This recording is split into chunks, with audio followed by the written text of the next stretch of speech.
Bonsoir les crépinotes. Afin de, j'espère, vous faire plaisir et pour répondre au petit sondage, ce soir, je vous propose des threads d'horreur. J'ai donc sélectionné un témoignage glaçant sur une rencontre avec un individu peu recommandable, mais également une autre histoire. J'avais prévu un troisième témoignage, mais je m'aperçois que finalement, retranscrire les témoignages n'est pas aussi simple que je l'aurais pensé. Surtout avec la seconde histoire, et je pense que vous me comprendrez quand vous la découvrirez. Je n'ai pas pu vérifier la véracité vraiment de ces histoires, mais j'ai pu, pour une d'entre elles, faire assez facilement le rapprochement avec une histoire connue. C'est une histoire qui se passe en Suisse, et l'autre se déroule dans le sud de la France. Et je ne suis pas une chaîne de true crime, ce ne sera donc que des témoignages, et puis je ne souhaite pas non plus faire du prosélytisme de meurtrier. Sur ce, je vous laisse avec les histoires. Une soirée au cimetière. J'ai vécu des choses qui m'ont traumatisée et j'ai vraiment besoin d'en parler. J'étais au collège à cette époque, cela fait vraiment longtemps car j'ai 20 ans maintenant. Je vivais dans un petit village du sud de la France, en Provence. Je pense que toutes les personnes qui vivent dans les villages savent qu'il y a des fêtes de village. Un soir où il y avait la fête de la musique, tous les parents étaient au bar pour s'amuser et mes amis et moi avions été autorisés à rester un peu plus tard dans le village. Nous étions un grand groupe d'amis dont les seules filles étaient mon amie d'enfance Cassie et moi. Cela contribuait à rassurer nos parents de nous savoir accompagnés par 5 copains. Cassie vivait un peu à l'extérieur du village, en face d'un cimetière. Vous pouvez sentir la connerie? Elle était censée revenir à 22h30, mais comme elle était la plus jeune du groupe, nous étions tous censés la ramener à la maison, sauf que les garçons avaient clairement la flemme, alors je me suis proposée. Quand nous sommes arrivés dans sa rue, elle s'est arrêtée et m'a dit qu'elle voulait aller voir Clara au cimetière. Clara est une de nos amies d'enfance qui est morte dans un accident l'année dernière. Elle a donc été enterrée dans le cimetière en face de la maison de Cassie. Personnellement, j'étais un peu réticente à l'idée d'aller dans un cimetière à 22h30, au milieu de la nuit, sans éclairage public ni téléphone, à l'époque où nos parents ne donnaient pas de téléphone aux enfants.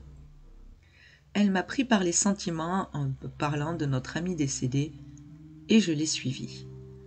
Le cimetière était comme un labyrinthe et à chaque coin il y avait de très grands sapins.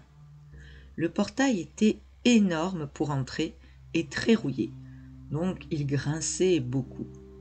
Nous sommes allés au fond à gauche du cimetière pour voir la tombe de notre amie. Et il n'y avait qu'un seul lampadaire dans tout le cimetière qui était allumé.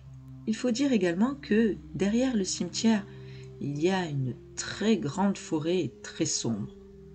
En fait, c'est pas l'endroit idéal pour passer une soirée. En tout cas, pour passer une soirée sans flipper. Cassie était concentrée sur la tombe, mais j'avais vraiment peur et je regardais tout autour de nous. Mais mes yeux se sont arrêtés sur le sol lorsque j'ai vu une très grande ombre de forme humaine venant de derrière l'arbre, juste à notre droite. J'ai clairement commencé à paniquer, mais je n'arrivais rien à dire par peur, et j'ai juste fixé cette ombre. Cassie, elle n'a rien remarqué, et l'ombre ne bougeait pas.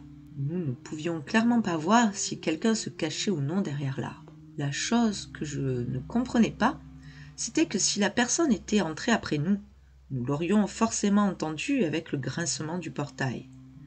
Et la deuxième chose était que le sol était couvert de gravier. Donc si quelqu'un s'était approché, nous aurions entendu ses pas. Mais il n'y avait rien du tout, aucun bruit. Cassie s'est tournée vers moi et m'a souri pour me dire qu'on pouvait y aller. Mais elle s'est arrêtée quand elle a vu mon regard et a tourné la tête vers l'ombre. Je n'ai jamais vu quelqu'un changer d'expression aussi vite. Elle n'a pas pu garder son calme et a crié de surprise. L'ombre a bougé, mais nous n'avons pas entendu de mouvement dans le gravier. Et dès que j'ai vu l'ombre bouger, j'ai attrapé Cassie par le bras et j'ai couru avec elle jusqu'au portail. À ma grande surprise, le portail était fermé, ce qui signifiait que personne n'était entré après nous parce que nous l'avions refermé. Je l'ai ouvert et nous sommes sortis en courant. En même temps, nous avons croisé les garçons. Cassie a commencé à pleurer et je me suis mis en colère contre eux parce que je pensais qu'ils nous faisaient une blague. Mais j'ai vu dans leurs yeux qu'ils ne comprenaient rien. Nous avons déposé Cassie chez elle, toute traumatisée, et bien sûr, les parents nous ont engueulés.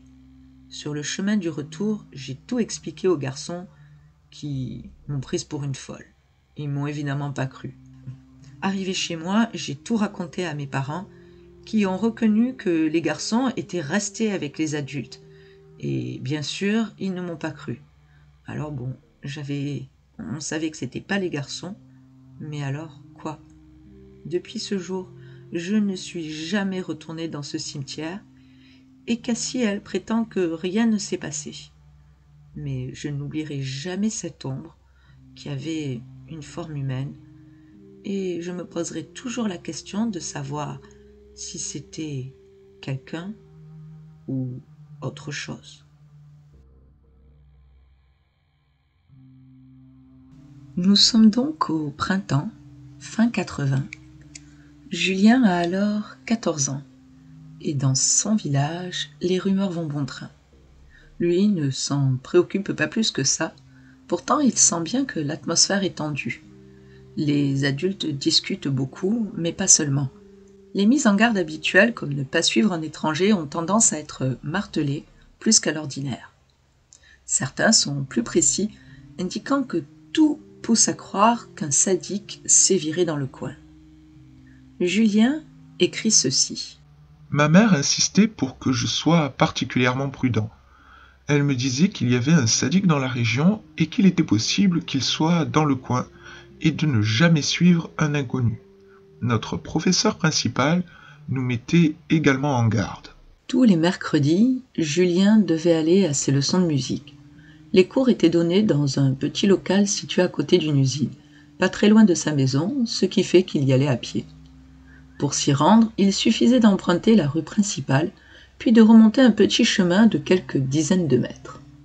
Mais ce jour-là, lorsqu'il arrive sur le chemin vers l'usine, il aperçoit une voiture. Et, quand il arrive au fond du chemin, cette voiture grise s'arrête. Un homme en sort et ouvre la porte arrière. Julien se souvient avoir trouvé qu'il avait, passez-moi l'expression, une sale gueule. L'homme lui adresse alors la parole et lui demande « Où vas-tu, mon petit ?» Julien hésite et lui dit « À ma leçon de musique ». C'est à ce moment-là qu'il remarque l'expression sur le visage de cet inconnu qui lui propose de monter en voiture pour l'amener à sa leçon. Julien repense tout de suite à ce que sa mère et son professeur lui répètent régulièrement depuis quelque temps. Et il refuse poliment.